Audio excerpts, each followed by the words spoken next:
Beneath the surface of Melbourne's bright city lights and bustling streets lay a dangerous and shadowy underworld. In the late 1990s and early 2000s, this hidden world was controlled by gangs fighting for power over drug trafficking, protection rackets, and criminal enterprises. These conflicts led to one of Australia's most violent and notorious crime sprees, the Melbourne Gangland War.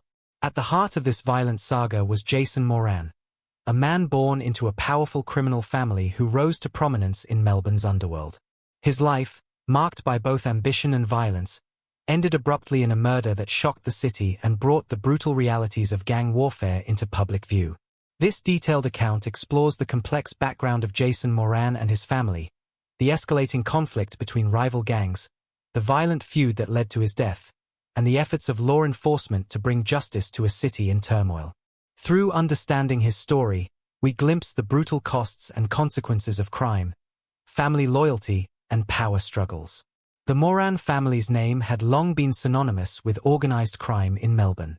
Their involvement in criminal activity spanned decades, evolving from small-time offenses to a sophisticated, tightly controlled criminal enterprise. The patriarch of the family, Lewis Moran, was a feared figure, known for his business acumen and ruthless enforcement of loyalty within his ranks. Lewis Moran's influence grew as he built a strong network that controlled a large portion of Melbourne's drug market, especially the booming trade in ecstasy and amphetamines. The family also controlled numerous nightclubs and entertainment venues, giving them both financial power and social influence. The Moran empire was not just about crime, it was about control and reputation. Jason Moran was born into this dangerous world. From a young age, he was immersed in the family's criminal operations, learning how to manage people, enforce rules, and navigate the dangerous alliances that were the lifeblood of the underworld. His mother, Judy Moran, was a significant figure as well, strong, determined, and deeply involved in the family's affairs. She was known to protect and support her sons, ensuring their survival in a world where trust was rare and betrayal common. Jason's childhood and early adulthood were shaped by this environment. While some saw him as a family man devoted to his children, others knew him as a violent enforcer and ruthless criminal. He managed his own operations, especially focused on controlling drug supplies and protecting the family's nightclubs. His ability to command respect and inspire fear made him a rising star in the criminal scene, but also a target for rivals. Despite the outward strength of the Moran family, the criminal underworld was shifting. New players were emerging, and rivalries were growing more dangerous. Jason's criminal record grew as he stepped deeper into the Melbourne underworld. Charges of assault, weapons offenses, and drug-related crimes were common. His reputation as a violent and aggressive figure developed alongside his business dealings. In the mid-1990s, Melbourne's club scene exploded with demand for party drugs like ecstasy. This lucrative market attracted competition and violence. Jason was instrumental in controlling supply chains and protecting the family's turf. His hands-on approach meant he was often on the front lines, overseeing deals, and confronting threats directly. At the same time, Jason struggled to balance his public and private lives. Family members described him as a devoted father who took his children to football games and school events. This duality, a caring father and a feared criminal, illustrated the complicated nature of life inside the underworld. However, Jason's aggressive style and high profile made him a target. His confrontations with rivals, including the growing threat posed by Carl Williams, increased the danger surrounding him. The feud that would engulf Melbourne's criminal underworld began with a violent encounter between Jason Moran and Carl Williams in 1999. The incident arose over a drug debt. Jason shot Carl in the abdomen during an altercation, leaving him seriously wounded but alive. This act of violence was a turning point. Carl Williams, once a minor player in the criminal world, vowed revenge. After recovering, he started building his own power base, gathering loyal followers and taking a more ruthless approach than many of his predecessors. Carl's rise threatened the established order, directly challenging the Moran family's control of the drug trade and criminal enterprises. This personal and business rivalry ignited a gangland war that would claim many lives over the next several years. The murder of Mark Moran, Jason's brother, in 2000 marked the brutal escalation of the gangland war. Mark was shot in a public hit that sent shockwaves through Melbourne's criminal community. It was widely believed that Carl Williams orchestrated the killing as part of his campaign to weaken the Moran family. Following Mark's death, violence increased dramatically. The conflict included shootings, bombings, and other attacks on rivals. Innocent bystanders were sometimes caught in the crossfire, and public safety became a growing concern. The gangland war fractured alliances and created a climate of fear. Criminals operated in paranoia, unsure who could be trusted. The violence wasn't confined to shadowy back alleys but spilled out into public spaces, including streets, homes, and even sports grounds. Law enforcement initially struggled to respond effectively. The criminals were secretive and organized, with complex networks that made infiltration difficult. However, public outcry and the increasing death toll forced police to take more aggressive action. In 2003, Victoria Police formed the Piranha Task Force, a special unit dedicated to investigating and curbing gangland violence. The task force combined experienced detectives with advanced technology, such as surveillance devices, wiretaps, and undercover operations. Jason Moran became one of the key targets of this law enforcement effort. The Piranha Task Force focused on gathering evidence about his role in drug trafficking, violence, and connections to other criminals.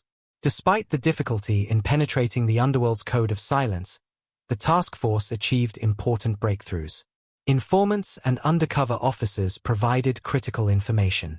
Surveillance revealed patterns of criminal behavior and links between individuals. The efforts of the Piranha Task Force were pivotal in disrupting criminal networks and eventually leading to arrests and convictions of major players. As Carl Williams consolidated power, he saw Jason Moran as a significant obstacle. He ordered two trusted men, Andrew Benji Veneman and Victor Little Vic Brincat, to eliminate him. The plan was methodical. The hitmen carefully studied Jason's movements and habits, identifying vulnerable moments. They chose Cross Keys Reserve in Essendon, a suburban park where Jason often took his children to watch junior football matches. This choice was strategic, designed to shock and send a message. No one was safe, even around family. This location also showed the cold-hearted nature of the hit. Attacking a man in the presence of children added to the horror of the crime and highlighted the ruthless nature of the gangland war. On the afternoon of June 21, 2003, Cross Keys Reserve in the Melbourne suburb of Essendon appeared to be just like any other local park on a mild winter day. The sun was soft behind the clouds, and families had gathered to watch their children play in the junior football matches, a common weekend ritual in many Australian communities. The park, usually filled with the joyful noise of cheering parents and the sound of bouncing footballs, was about to witness one of the most shocking and brutal acts in Melbourne's gangland war. Jason Moran arrived at the reserve accompanied by Pasquale Barbaro and 5 children. Among the children was Jason's own son, a young boy who, like many others there, was excited to watch the game. To an outside observer, the scene was unremarkable. A man taking time to enjoy family life and community sport, momentarily setting aside the violent, chaotic world that surrounded him. Jason sat inside a parked van with Pasquale and the children, relaxed and seemingly at ease in the company of loved ones. For a few hours, there was a rare moment of peace. However, this peaceful afternoon was about to be shattered in the most brutal way imaginable. A masked gunman had been stalking Jason's movements for weeks. The man's plan was calculated and cold: kill Jason Moran and Pasquale Barbaro quickly and without warning. Intelligence gathered by the police later revealed that the hit was ordered by Carl Williams, Jason's bitter rival who saw him as a serious obstacle to his growing dominance in Melbourne's criminal underworld. The gunman was heavily armed, carrying both a shotgun and a handgun. He approached the van silently, blending into the background of spectators and families, no one suspecting the violence about to erupt. This was not a secluded or hidden ambush. This was a public place, full of children, families, and innocent bystanders. The killer chose the location intentionally, a cruel message that no one was beyond reach, no one safe from the deadly business of gang warfare. As the gunman drew closer, those inside the van had little time to react. Suddenly, the first blast of the shotgun ripped through the quiet air, shattering the calm. The violent roar echoed across the park, freezing everyone in place. Panic spread immediately among the spectators, many of whom realized what was happening too late. Jason Moran and Pasquale Barbaro were both struck multiple times. The force and precision of the attack left no chance for survival. Both men were killed instantly, slumping lifeless in the van as shock and horror gripped the crowd. The 5 children, including Jason's own son, were inside the van during the attack. Miraculously, none of the children were physically injured, but the trauma they experienced was profound. To be caught in the middle of such a violent act, watching the people they trusted die before their eyes, was a horror that would leave deep emotional scars for years to come. Emergency services arrived swiftly, but there was nothing they could do to save Moran or Barbaro. The scene was chaotic, with witnesses crying and distraught parents rushing to comfort their children. The public park, usually a symbol of community and safety, had become a crime scene marked by senseless violence. The murder sent shockwaves through Melbourne and beyond. Newspapers around Australia splashed the story on their front pages, with headlines describing the shocking brutality of the killing in a public place, in front of children. International media also covered the event, painting a grim picture of the Australian underworld's violent reality. For many Melburnians, the murder was a turning point in how they viewed the Gangland War. Until then, much of the violence had been hidden from public view, taking place in obscure locations or behind closed doors.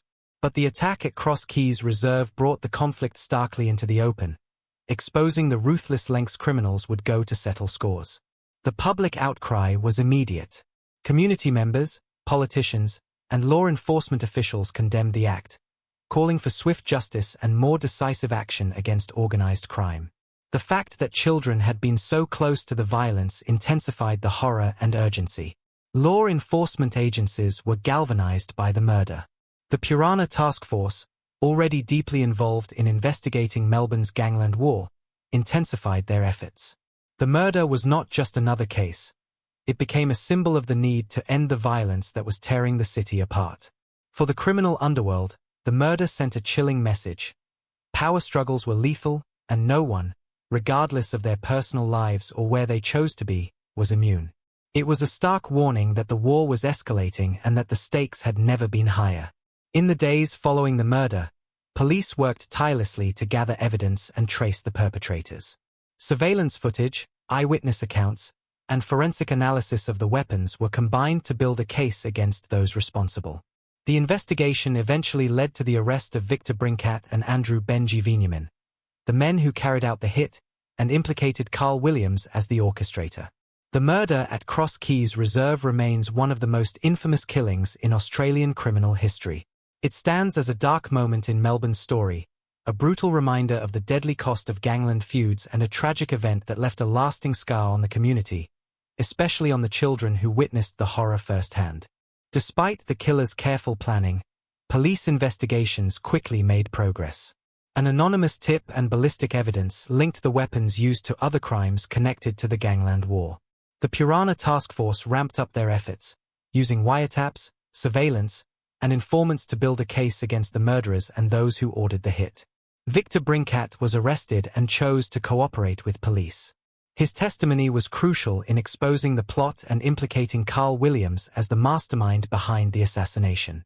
The investigations and prosecutions that followed helped to dismantle parts of Melbourne's criminal underworld and marked a turning point in the gangland conflict. Carl Williams was arrested in 2007 and pleaded guilty to multiple murders, including the killing of Jason Moran. He was sentenced to life imprisonment. While in prison, Carl cooperated with authorities, exposing corruption within the prison system and revealing details about ongoing criminal activity. His cooperation made him a target inside the prison walls. In 2010, Carl Williams was murdered in prison under suspicious circumstances.